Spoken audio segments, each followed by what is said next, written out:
Did I speak French? May like to good night long you long there. Good night.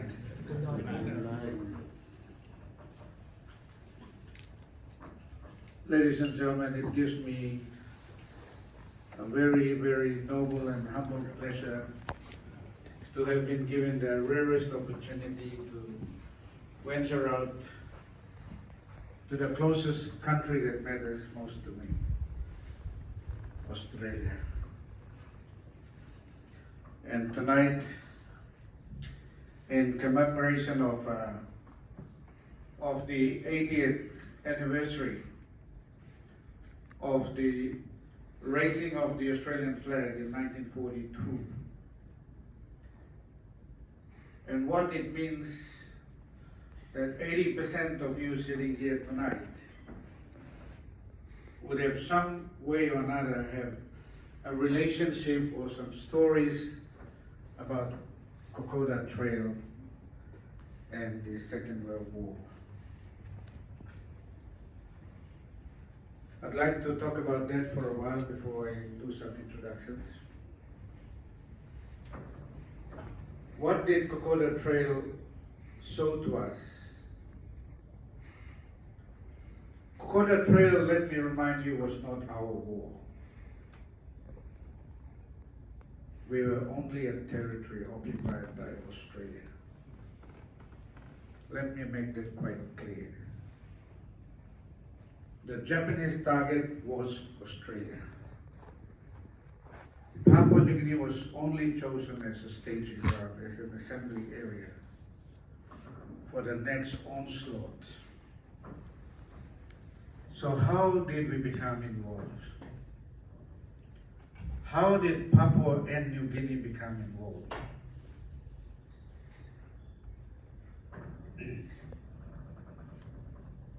And this is the question that even historians now find it very, very difficult to answer. But geography is a very, very important aspect of military consideration and strategy. I relate to a particular incident in Vietnam where a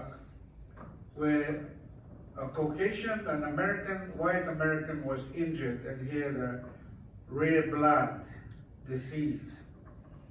And he was dying of a bullet wound, furiously bleeding. And he comes from a very racist background. And he refused to have anything to do with colored people. And when he was dying, the doctors told him that the only person who has the blood, your type, is from a black American. Do you want his blood or do you want to die? Guess what he said? I want his blood to live. He became a preacher later on, and he worked in black communities, raising money, preaching about God's love to humanity. This story reminds me of Kokoda Trail. Whilst Australians can talk about waltzing Matilda, whilst they can talk about the exploits of whatever unit in Papua New Guinea, let me remind the learned audience that without the carriers, without the natives, without the Papuan Infantry Battalion, it would be a different story today. And therefore, I stand here today as a Papua New Guinean, as a patriot Papua New Guinean, to reaffirm that it is the battlefield that determines our relationship. It's very, very important as we continue to go past 80 years of the raising of the Australian flag. It's very important also to pay homage to the Papuan Infantry Battalion and to the Fuzzy-Wuzzy Angels, and many times it's a phenomenon. The Fuzzy-Wuzzy Angels didn't have snack packs, didn't have a big load. They only had a loin, a lapland. They had big afro hair. And they seemed to be happy all the time because they became the human meal between the point of casualty and the point of offload. Many of them would walk 6-7 times a week just to make sure that Australian soldiers were saved. And my own uncle told me, he was a carrier from New Guinea, who had flown into Kokoda to continue the war effort, told me that it was a tragedy when an Australian soldier dies in the stretcher and they cry because a life has been lost. Ladies and gentlemen, let me remind you, sitting here tonight, I'm really, really honored, before I talk, mention two very important people that has made me who I am today. Let me talk about Lieutenant Colonel John Dwyer. My senior instructor, can I instruct you but not order you to stand up, please? You're 6'19".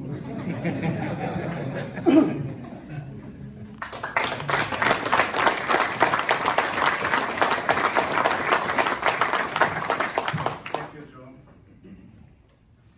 In 1975, I gave up a low ambition to be a lawyer to join the army.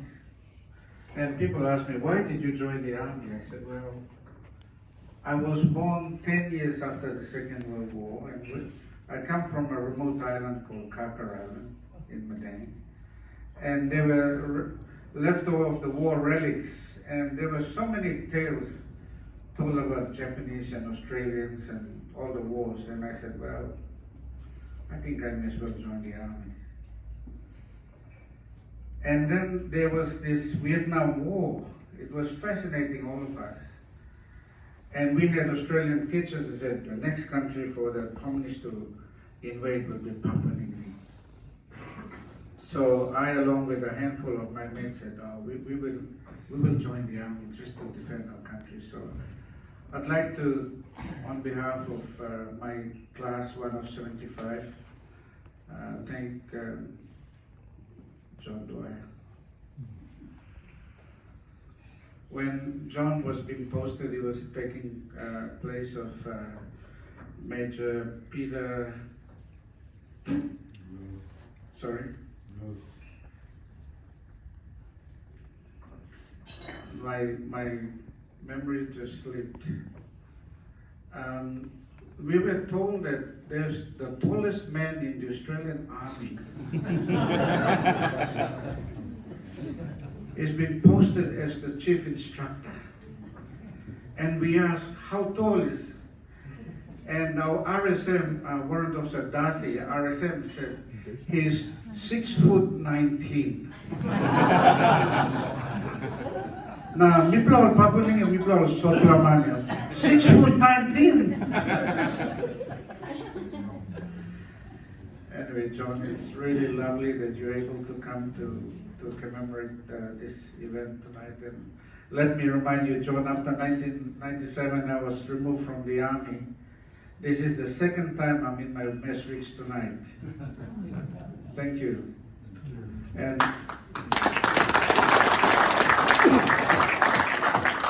And George, you owe me many medals, okay? It's embarrassing. Very ceremonial medals tonight, but it's fitting for the occasion. Let me introduce to you a very, very close friend of mine, Terry O'Neill. Terry, could you please? Yes.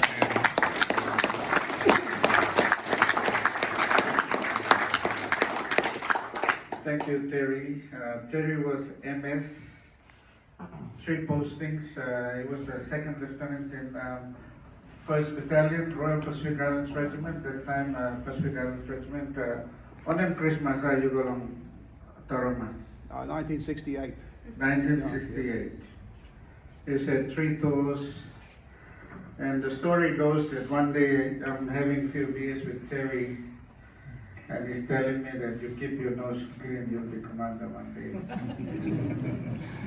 Because Terry had a knack of understanding the synergy of Pacific Islands Regiment officers. I have another tale about Terry. We have a close friend called Major Kerry Ragagallo.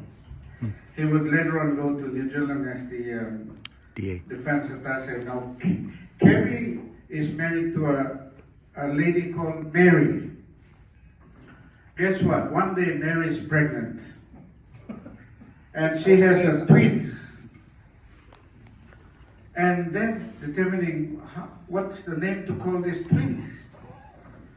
So Mary, you always drink and socialize with Jerry and Terry. Why don't we call our boys Terry and Jerry? So Terry, whether you like it or not, you have a Terry and Papa nickname. I'm honored also to introduce Terry O'Neill's son, Christian. Thank you for coming here tonight.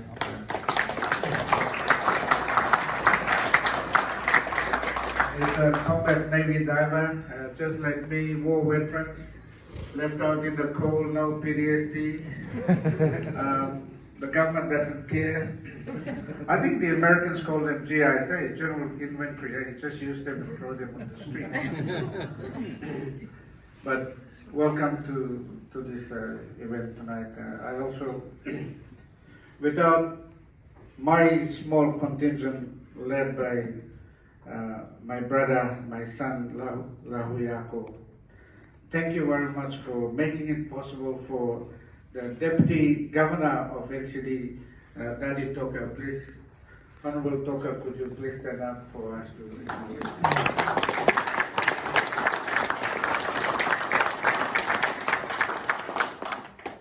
Now, we are also honored to have a member of parliament. Would you believe a member of parliament, national parliament? Honorable Kid Idu, please stand up.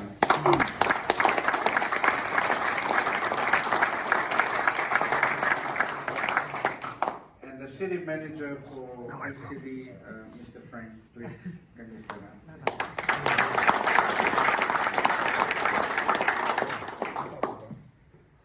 Thank you.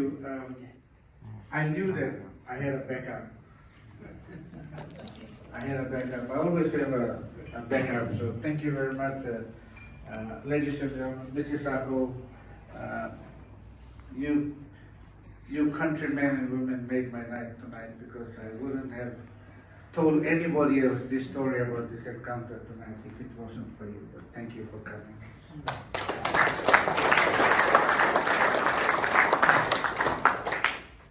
I'd like to talk about an Australian lady